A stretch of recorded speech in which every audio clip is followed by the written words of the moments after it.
Împăratul păcii noastre, din cerurile albastre, așa să ne dăruiești, dragostea să ne întărești.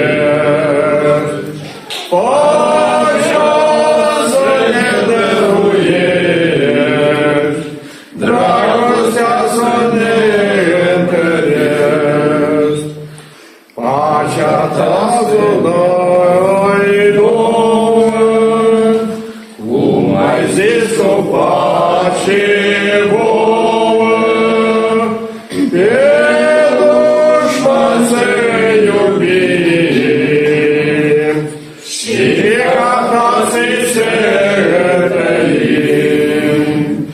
Pe dușman să iubim și gata să-i sătăim.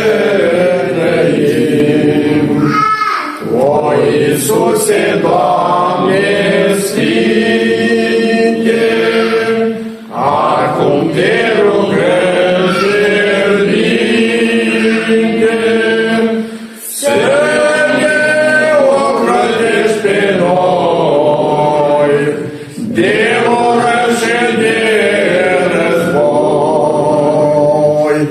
Să ne ocrotești pe noi de ură și de